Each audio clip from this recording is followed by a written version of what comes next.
Blades of grass and soil soaked with the blood of the father of our nation went under the hammer, sold to the highest bidder by UK auction house Mollux. This blood taken from the site where Mahatma Gandhi died and preserved for the last 64 years has suddenly become a memorabilia to be bought and sold like any other commodity. Cries by Gandhians and people across the country to stop the auction fell on deaf ears, and the worth of Gandhi's blood-soaked soil was reduced half an hour back to £11,700. These blades of grass, soaked with the blood of the father of our nation, taken from the scene of his assassination, now sold to the highest bidder.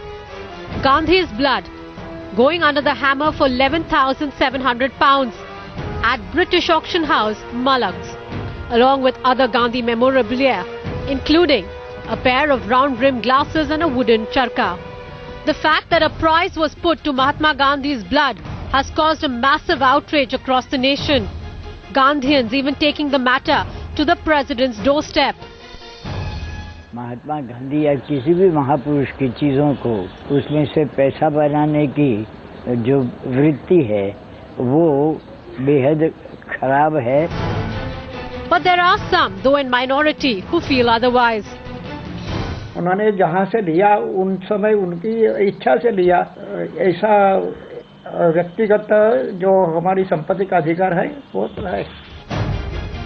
This is not the first time auctioning of Gandhi's personal belongings to the highest bidder has raised a furore. But with the deep sentimental value that Gandhi's sacrifice has to India's freedom movement, a very basic question is being asked. Is every single thing in today's world been reduced to a mere commodity? Bureau Report, Times Now.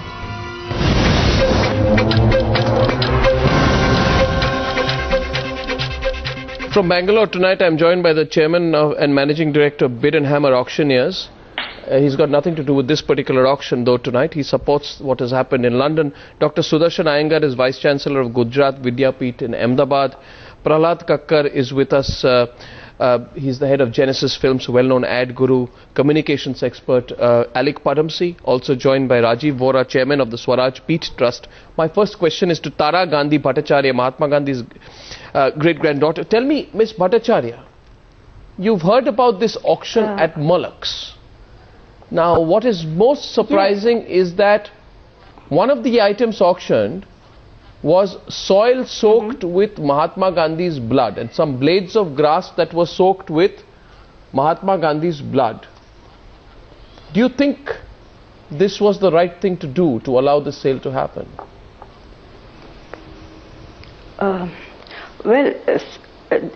Such news keeps coming, and we have to think about it. Every case is different.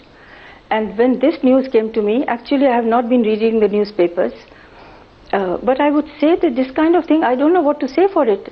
If there is soil soaked in blood with grass attached to it from the time when Gandhi was assassinated, I think it should be immersed in the waters, in the oceans, in the rivers, wherever it belongs.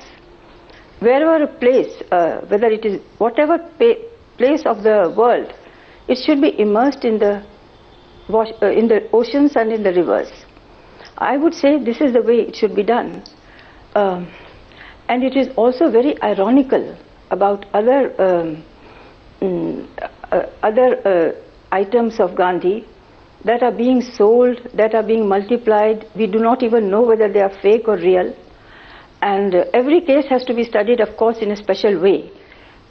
But as Gandhi belongs to the entire world today and to the entire humanity, the best thing to do, I would say, is most of the things should be safe in museums, whether in India or outside India. And of course, for certain things, probably they have to be brought back here. But for the sake of charity and for the sake of earning name, if we do something, again in the name of Gandhi, using his name, to do either auctioning or to selling or buying, then I think it is very wrong to the spirit of Gandhi. My point to Dr. Iyengar, I am told that you support this particular auctioning which has happened. You support the auctioning of human blood. I mean, forget Mahatma Gandhi's blood. I am not. Isn't this most macabre, barbaric, insensitive? No, I am not supporting the auctioning of the blood. I just commented on the auction that takes place on the personal possessions which happens, and I did not comment on the blood. What is your view? My question is today that for 11,000 pounds, which is what, roughly about 9 to or whatever, how many? It's about 12 lakh rupees. Somebody has bought soil soaked with Mahatma Gandhi's blood when he was assassinated in 1948.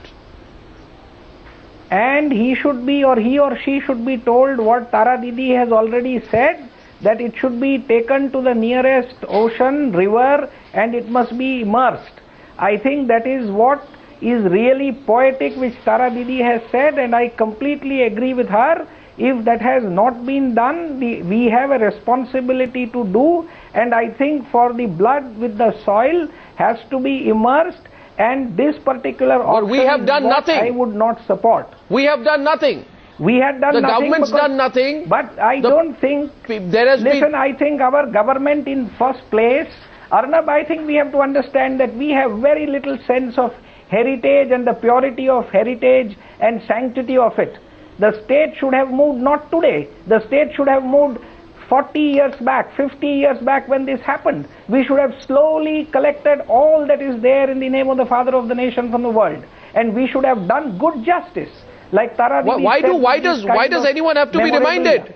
The government says we took Herculean efforts in getting back Mahatma Gandhi's sandals along with a supper bowl and other personal effects in 2009. My question tonight is this: I want to know what defences exist. Let me get you in, Mr. Maher Dadha, who is the chairman of Bid and Hammer Auctioneers. If you had an opportunity, would you auction soil soaked with Mahatma Gandhi's blood, sir? No. As an auctioneer, no, I would never do that. And but what has happened is in UK. But let me tell Arnab one thing, that the sentiments in India and the sentiments in European countries would be totally different.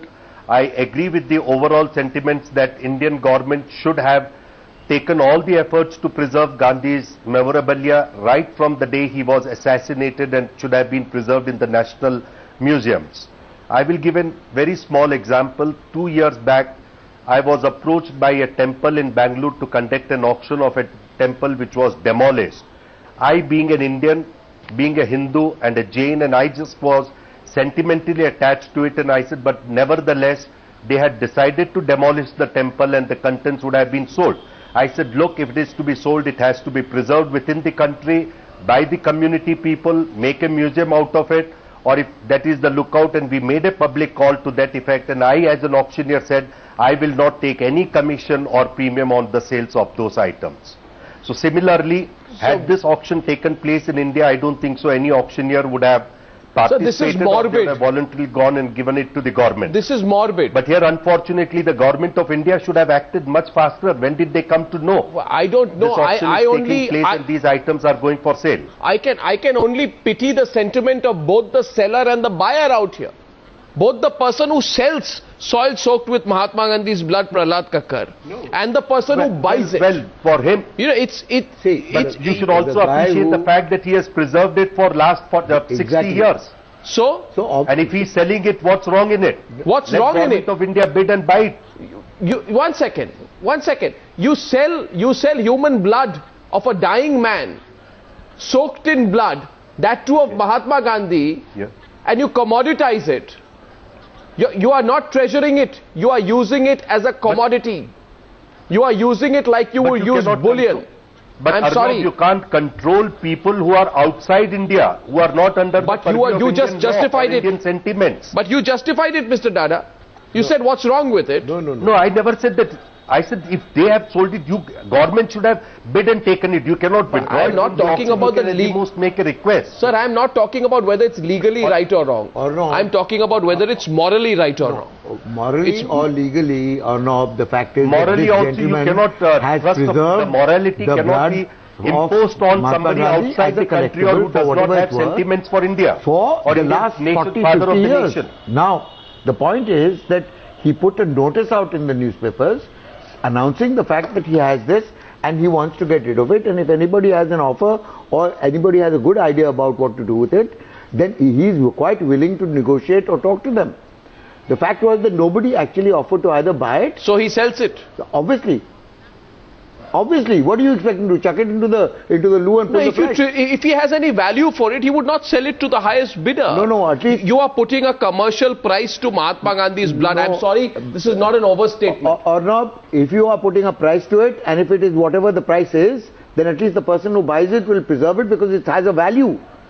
The person is not buying it. It doesn't seem that the government of India or anybody in this country has a value. One second. Your argument is completely flawed. Not at all. And I'll tell you why your argument is flawed. Because a person who buys soil soaked in Mahatma Gandhi's blood for a price, at least he values it. He's valuing it like he would value a painting which he hopes to sell at a higher price another day. Doesn't matter, but at least he's going to preserve it. You are selling the relic of the death of the father of the nation, The government of India does not even value it for that much. Forget the government of India.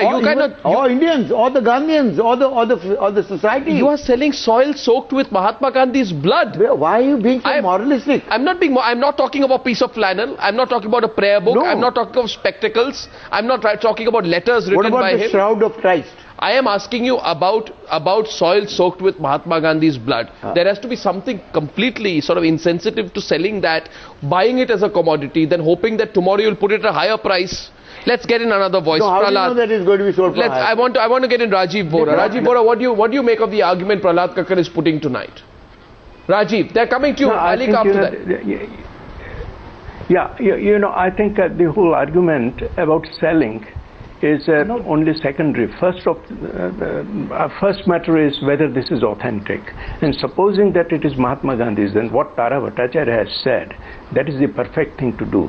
Because look, whether a European thinks in one way or Indian thinks other way, that is a different matter. That is not the point here. I mean, even the auctioneer and the seller and the buyer, all three parties should think that this belongs to Mahatma Gandhi. It is Mahatma Gandhi's blood. And Mahatma Gandhi belonged to a particular tradition, particular nation. He had his own ideas also. About everything that belonged to him, he made a particular will also. But when it comes to blood, things which are biological to him, then that should be consigned to flame. And which is not to be consigned to flame as ashes, then you immerse them in the waters, Ganges or the ocean.